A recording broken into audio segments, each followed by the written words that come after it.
Hello, Dr. Zhu here, and I'm here with Mr. Yusuf Malik Gabon. Hello. And we are talking about the differences in cultures of different parts of the world.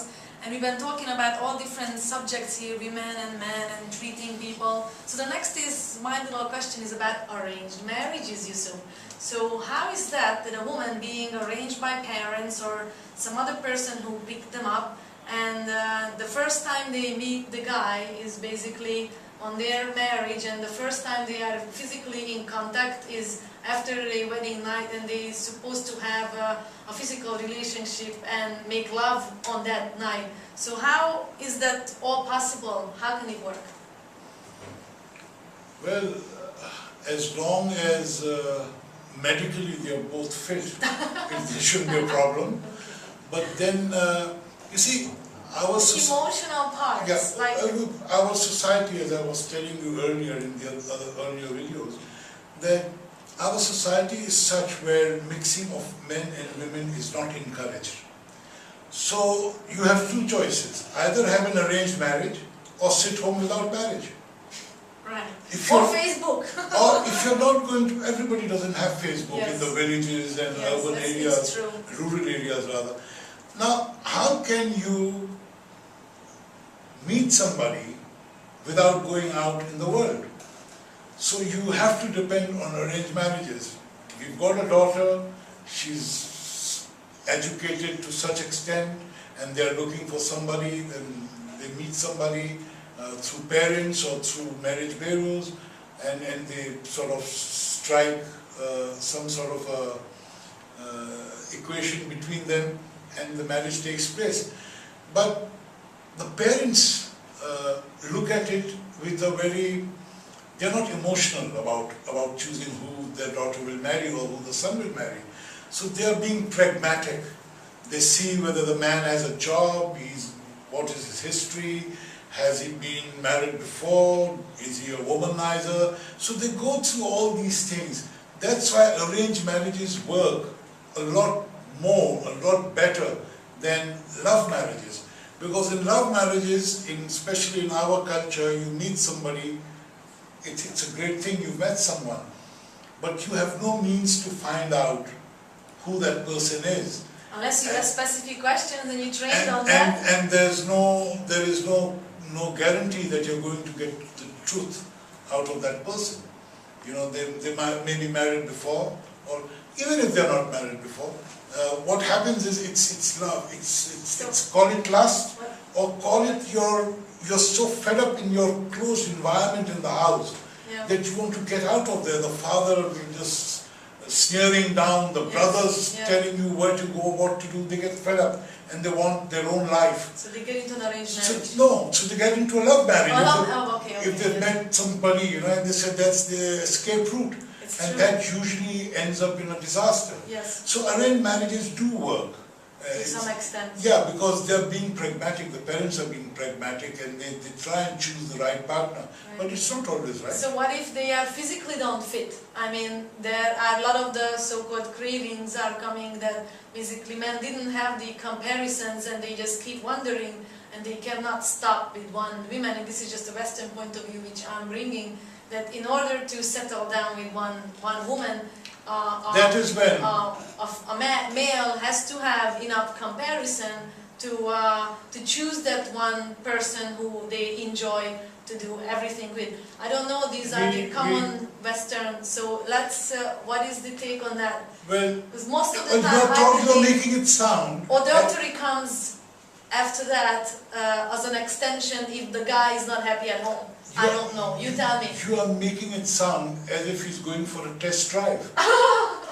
He's driven a Volvo, he doesn't like the way it jumps, so he drives a Mercedes.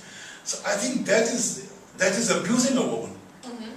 That is actually abusing a woman. If you're going to attribute that to the Western culture, then that is something seriously wrong over there. Because that is actually abusing a woman. You take her for a test drive, you don't like the way she rides, or the way she's ridden, so you dump her, you go for another one. It doesn't work that way. But what I want to tell you, that if you get married over here, and as you were saying earlier on, he knows and she knows there is no way out of this marriage except there are extreme circumstances. Yes. The families will not accept it.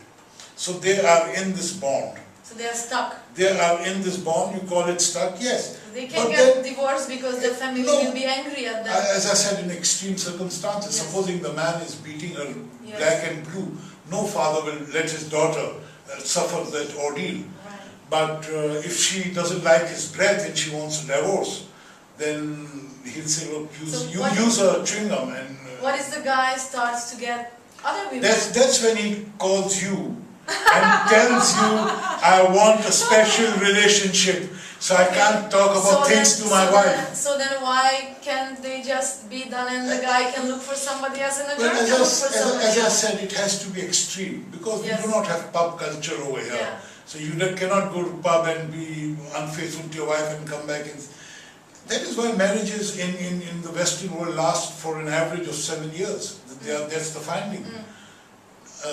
It's not the finding over here. Here the marriages, I think, if you get married, 75 to 80% marriages pull through. And I hope it's also in happiness as well. Absolutely. See, I'm not advocating it, because what you find over here after about 40 years of marriage, the woman is cursing the husband's not happy with the woman, even if they have not been in an adulterous relationship elsewhere, but they get fed up because they're not compatible. Yes. And compatibility is very, very necessary. But then how can you find compatibility? Do you find compatibility in Europe? If you have to change a partner every 5 years, every 3 years, every 2 years until you find compatibility, you spent your life having a test run. Correct. I believe in 3 things. Means having the same value system, and everyone should actually look at this before any physical things takes place. Is the value system? Are they compatible in their lifestyle, and can they communicate? So if these 3 things are agreed on and they get along, then it's most likely, and there is a physical attraction in there involved, then most likely they are going to make it. I'm not the one who is saying it. Other more important, writers from John Grace to the women are from Venus, men are from Mars.